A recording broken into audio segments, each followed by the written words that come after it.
ነብይ ሮቤል አገልጋይ መሲ አንድ ሚስት ብቻ ከመሆን አልፋ የአገልግሎት መንገድ ላይ በደንብ እያየንሽ ነው። እሱ ጅማሬ እንዴት ነበር? ጥሪው እንዴት ነበር? እንዴት ተቀላቀልሽ? እንዴት ወደዚህ ነገር መጣሽ አንቺ? ወደ አገልግሎት የመጣሁት እንዳልኩሽ ባፕቲስት ጌታ ላገኝ እንጂ ያደግኩት ግን ኮምፓሽን ረዳበት የነበረው አቃቂ ቃለ ሕይወት የሚባል ቤተክርስቲያን። ያው በሰንዴ ስኩል አይደል ያደግኩት፣ የቸርቹን እንትን አውቀዋለሁ። ስለዚህ እዛ ሄጄ ነው የተያዝኩት። ፓስተር ፍቄ ይባላል ክትትል ያስተማሪ የተባረከ ፓስተር አለ። በደንብ ኢየሱስን አስተማሪ፣ በደንብ እግዚአብሔርን ቃል አስተማሪ እና ቃለ ሕይወት ደስ የሚልሽ ባይብል ስተዲ ላይ ሲሪየስ ናቸው። በጣም ነው የምናጠነው ባይብል ስተዲ።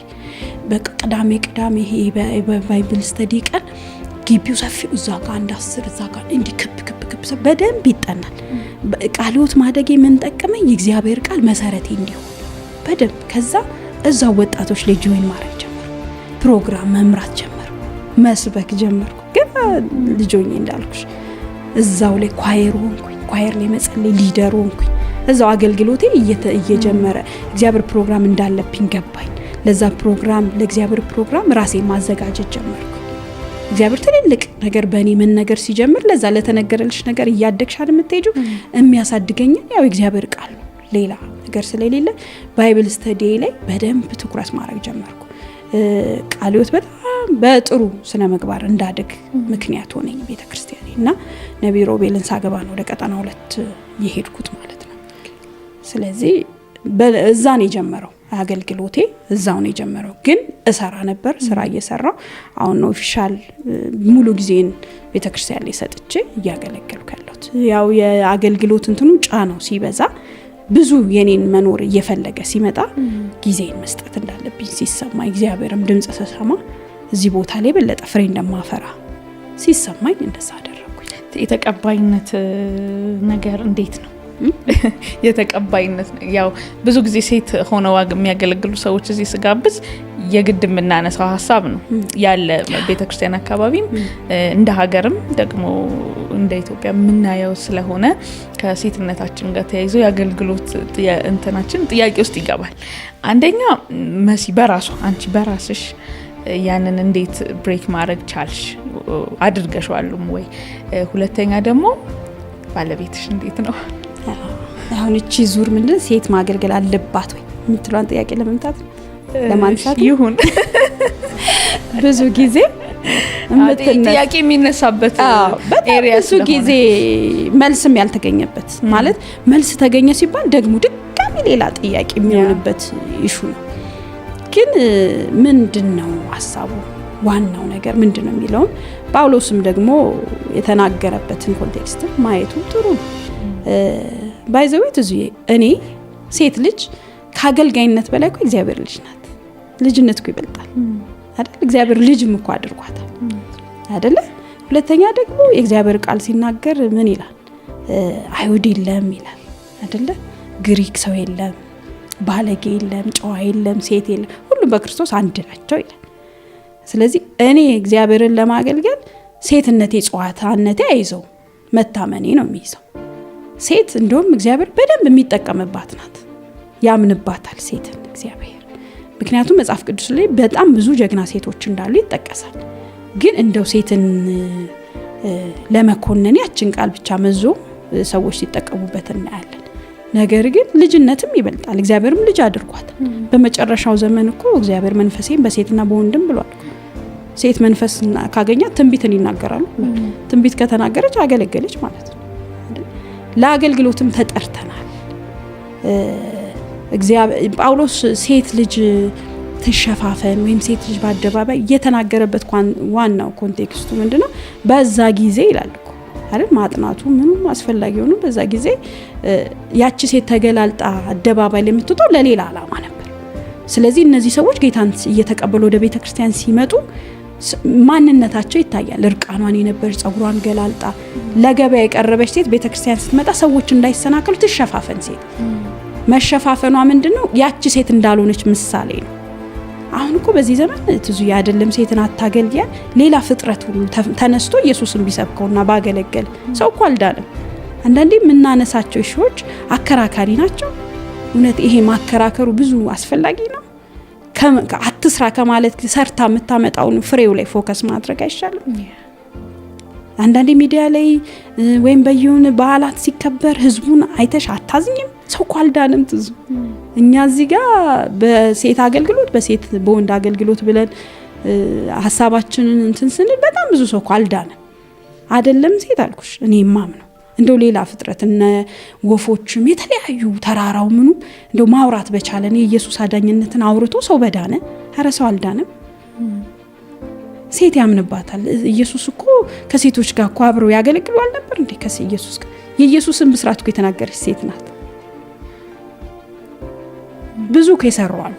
ጳውሎስም እኮ ራሱ ስለነ ፌቨንን አደራ አላለም? እነ ፌቨንን አደራ በአገልግሎት እርዷት፣ አግዟት፣ የቤተ ክርስቲያን አገልጋይ ፌቨን ይላል አሉ። የተናገረበት ኮንቴክስት ይሄ ሊሆን ይችላል እንጂ እንደው ጳውሎስ በተገኘና ኢንተርቪው በተደረገ በእውነት አሁን በእኔ አገልግሎት ትባረክ ያለሽ እንጂ እንደሆነ ተሰናከልሽ? እኔ አልሰናከልም፣ በጽሙ እባረካለሁ። አንዳንዴ ምን አስባለሁ መስለሽ መስዬ ይሄንንም ጥያቄ የማነሳበት ተደጋጋሚ አንደኛ ጥያቄ ሆኖ መሰንበቱ ካልቀረ ሁሉም ሰው በልቡ ያለውን መልስ የሚለውን ነገር ቢያነሳ ጥሩ ነው ብዬ መሸርሸርም ካለበት እንዲሸረሸር አለ ሐሳብም መሰጠት ካለበት እንዲሰጥ ከዛም ውጪ አንድ እሱን አስባለሁ። ከዛም ውጪ ግን ትክክል የሆነ የሚሆን ያለውን ሐሳብ በተደጋገመ ቁጥር ፐርሰናሊ አታክ ያደርግሻል ራስን እና ለዛ ነው እንዴት ብሬክ አደረግሽው ባለቤትሽስ እንዴት ለዚህ መንገድ አገዘሽ የሚለውን ጥያቄ እንድትመልሽልኝ አሁንም ደግሜ እንትን ማደርገው እኔን ለምሳሌ እኔን እንትን አድርጎኝ ያውቃል።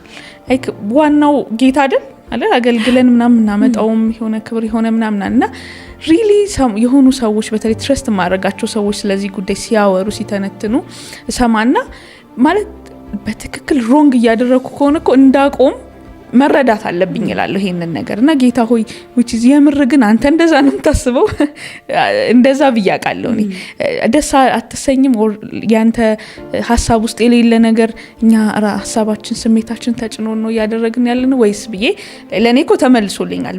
እኔ በመሄድበት ሄዳለሁ እንደዛ የሚሄዱ ሰዎች አሉ። በዛኛው በኩል ያሉ ሰዎች ሰው በደረሰበት አይደለ it's fine እቀበላለሁ። ግን አየሩ ላይ የሆነ ሐሳብ ሲኖር ቸርቹ ሲነሳ እውነታውም ላይ ደግሞ ብዙ ሴቶች እየበቁ እየወጡ ሳናይ ስንቀር ይሄ ነገር ብለን ጥያቄ እንድናደርግ ሲያደርገን መጀመሪያ የሚያደርገው ነገር እኛን ይይዘናል።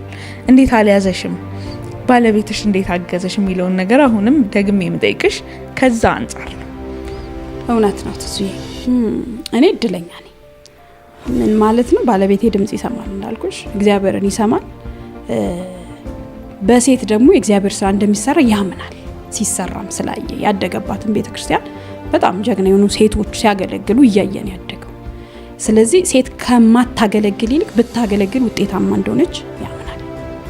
ስለዚህ በጣም ረድቶኛል። ሌላው ደግሞ ብዙ ሴቶች ባይዘዌ በቤታቸው እንዲቀሩ ያደረገ ይሄ አሁን ያልሽው ሐሳብ ሰዎች እግዚአብሔርን ካልሆነ ማገለግሉ ይቅርብኝ ብለው በጣም ለብዙዎቻችን ጥቅም የሆኑ የነበሩ ለምድራችን ረፍት የነበሩ ሴቶች ተኮላሽተው ቀርተዋል። ግን ዋና ሐሳብ ብታገለግል አይጠቅምም ወይ ሳታገለግል ከምትቀረው ብለን ማሰብ አለብን። ሁለተኛ የእግዚአብሔር ፕሮግራም በሴቶች ሲሰራ እናያለን። ታዲያ እግዚአብሔር ባይደሰት ኖሮ ይሰራባቸው ነበር? እነ ካትሪን ኩልማን እኮ ትልልቅ ሜጋ ቸርች የነበራቸው በጣም ብዙ ህዝብ የዳነባት እኮ ሴት ናት አይደል? ዲቦራ እኮ ህዝብን አሳርፋለች። ኢያኤል እነ ሲሳራ ሲያስቸግራቸው አይደለ? እነ ባራቅ ሲፈራ እኮ አይዞ በርታ ከፊት ሂድ አብራ እኮ የመራሽ ናት። ከዛ እኮ ቁጭ ብላ ትፈርድ ነበር ይላል አይደል?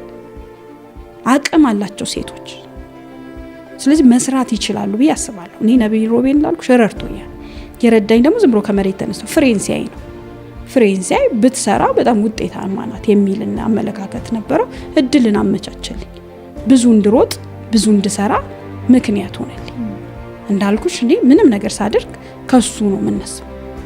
አሳይቼው የሆነ መልእክቱ ላሱ ውስጥ ሲመጣ መጀመሪያ የምሰብከው እሱ ነው። ከዛ ይሄ እንዲህ ነው ብሎ ያስተምረኛል።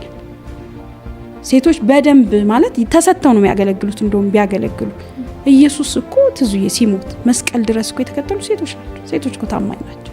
እንደውም ሴቶች ላይ ቢሰራ በደንብ ውጤታማ ይሆናል ብለሽ አታስቢም? እስከ ሞቱ የኢየሱስን ብስራት የተናገሩት ሴቶች ናቸው። ሽቶ ጌታዬ ነው አለች። ሞቶ ራሱ ጌታዋ እኮ ነው። ይሽ ሞተ የለም ብለው ሌሎቹ ሲሄዱ ጉዞ ሲጀምሩ ጌታዬንማ ብላ ሽቶ ልትቀባ የመጣች ሴት ናት። ሴት እስከ ሞት ድረስ የምትከተል ናት፣ የምታገለግል ናት። እንደው ከምንኮንን በደንብ ብናበረታታቸው፣ ሴቶችን አካሄድ ብናሳያቸው፣ ሴት ልጅ ለተሰጠችበት ነገር እስከ ሞት የምትሄድ ስለሆነች አካሄድ ብናስተምር፣ እንደው መኮንኑን ብናቆም ጥሩ ነው ብዬ አስባለሁ። እሰማለሁ፣ አንዳንድ ሚዲያ ላይ እሰማለሁ ስብርብር አድርጎ የሚያስቀርሽ እንደው ከአገልግሎትሽ በላይ ልጅነትሽን ሁሉ ሊነጥቅ ይመስላል። ያንዳንዱ እንደው ጽድቅም ይመስላል፣ መዳኛ መንገድም ይመስላል። ሴትን አሰባበራቸው አይራሩም። ራሱ እንደው ጌታ ጸጋው አቁሞ ነው እንጂ ድጋሚ እንኳን ልታገለጊ በቃ እንትን የማይልሽ ነገር አለ። ግን ብትሰራ ጥቅም የለውም። እውነት ጳውሎስስ ያለበት መንፈስ እውነት ሴት አታገልግል በዚህ መንፈስ ነው የሚለውን ብናይ ጥሩ ነው ያስባል። አንዳንዶች ይህንን ሀሳብ ስናነሳ እንደው እዚህ ሀሳብ ላይ በጣም ቆየው፣ ግን የመጨረሻ ጥያቄ እንደ ሚዛን የሚያቀርቡት ነገር ሴት ልጅ ሴኩላሪም በዓለም ላይ ባለውም ከፍታዎች ላይ ስትሆን በትምህርትም በስራም በምናምን እና በአገልግሎትም ደግሞ የመድረክ ሰው ስትሆን ከሚስትነት ትጎድላለች ብሎ ያስባሉ። 16 ዓመት በትዳር ኖረሻል። ሚስትነት፣ እናትነት፣ አገልግሎት አልተጋጨብሽም። እንደዛ ለሚያደርጉ ሰዎች ምን ትመክሪያለሽ? እኔ የሚመራኝ የኔ መሪ ካታሎግ አንድ እቃ ስትገዢ ውስጡ ምንድነው ወረቀት አለ አይደለ? ያን ወረቀት ለምሳሌ ፍሪጅ ስትገዢ ፍሪጅ ካርቶኑን ስትከፍቺው እንዴት እንደሚገጣጠም አይደል? ምንድነው የሚባለው? ማኑዋል አይደል? ያለሱ መገጣጠም አትች። ግራ ነው የሚገባሽ፣ ቀኙን ወደ ግራ ታደርጊያለሽ። የአንድ ሚስት የሚመራት መጽሐፍ ቅዱስ አለ። አንድ አገልጋይ የሚመራት መጽሐፍ ቅዱስ አለ። የኔ ማኑዋል የእግዚአብሔር ቃል። የመድረክን መሲል እቤት ላይ መሲል ልታመጫት ራሱ ሁኔታውም አይመጣም። እኔ ሁሌ ለባሌ እረዳለሁ ነው የተፈጠርኩት። እኔ ቤቴ ላይ ባሌን አላስተምረው። ሚስት ነኝ እኔ ቤት ለልጆቼ እናት ነኝ። ሴቶች ልጆች እኔን እያዩ እንዲያድጉ ነው ፈልገው። በቃ በዓለም ላይ አንደኛ እናት የኔ ናት እንድትል ነው ልጆቼን የሚፈልገው። ስለዚህ የእግዚአብሔር ቃል እናት ምንድናት ነው የሚለው። እኔ ማለት እግዚአብሔር ቃል የሚለኝ ነኝ። ገባሽ? ራሴን ሁሌ አብዴት ማድረገው በእግዚአብሔር ቃል። ልጆቼን የሚመክረው እንደ እግዚአብሔር ቃል። ሚስትነት የሚጠይቀኝን እንደ እግዚአብሔር ቃል ነው። ሚስት ማናት? እኔ በሴት እኩልነት አላምንም። ለምሳሌ በሴት መገዛት ነው ማለት። ይሄ ማለት መገዛትን አንዳንድ ሰዎች ይሄ መጨቆንን ያደርጉ ነው። አይደለም። እኔ እግዚአብሔር ቃል የሚለው ነው ማለት። በዚህ ዘመን ታውቂያለሽ ከእግዚአብሔር ቃል ብዙ ነገር ይቀዳል። የእግዚአብሔርን ነገር ማቅለል ነው አጋንንት ያዘው። ገብቶሻል? በመገዛት ውስጥ ያለ ክብር ይበልጣል በእኩልነት ውስጥ ከምናገኘው ክብር። ምክንያቱም የእግዚአብሔር ቃል ሲጀመር የፈጠረው መጀመሪያ ወንድና አይደል? ከዛ ሳይው አያምርም፣ መልካም አይደል? ዋዋልና ረዳት፣ በመርዳት ውስጥ የምታበቂው ወንድ አለ። እኩል ከመገጣጥም እኩል አብሬው ከመወጣ የሆነ አካሉን ገጥሜ የሆነ ማበቃው ጀግና ባል የሆነ ሰው አለ። ስለዚህ እኔ እንደ እግዚአብሔር ቃል ነው የምሄደው። የማይጋጭብኝ ዋና ምክንያት ማኑዋል የእግዚአብሔር ቃል ስለሆነ። የእግዚአብሔር ቃል ደግሞ ምን የሌለው አለ? ሚስትነት ፈልጊ፣ ዋው ጀግና ሚስቶች የሉም አይደል? እና አቢግያ የሉም ባሏን የምትታደግ።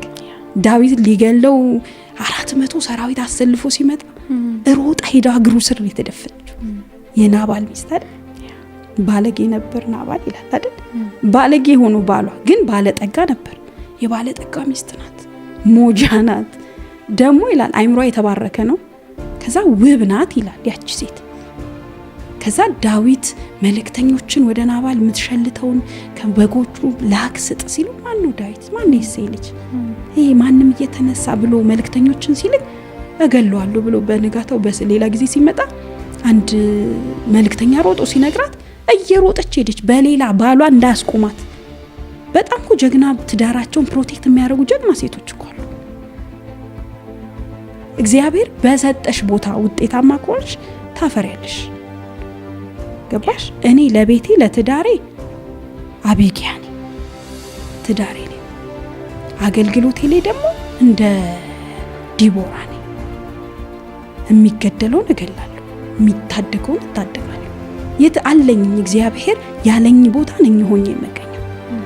ገባሽ? በሌላ ተራራ በኩል ይላል ባሏ ሳያት ሄደችና ከአህያዋ ላይ ወርዳ ድፍት አለች። ምን ማለት ነው? ውብ ናት፣ ባለጠጋ ናት፣ ሞጃ ናት፣ ቆንጆ ናት። አለ እኮ ሚይዝሽ ላይ ዋለ እኮ አለ ሚይዝ። ክብር አይደለም ትዳሯን ከመታደግ ዝቅ ማለት ይሻላል ብላ ዝቅ ማለት ያለበት ቦታ ዝቅ ትላለች። ክብሯን ጥላ ይቅርብ እባክህ በእኔ ይሁንብ እኔ ላይ ይሁን አለችው ዳዊት።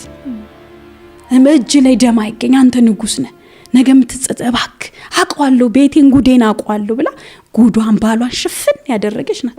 የመጣውን ሞት እንኳን አያውቅም ነበረ ባራክ። እሱ እዛ ይሰክራል።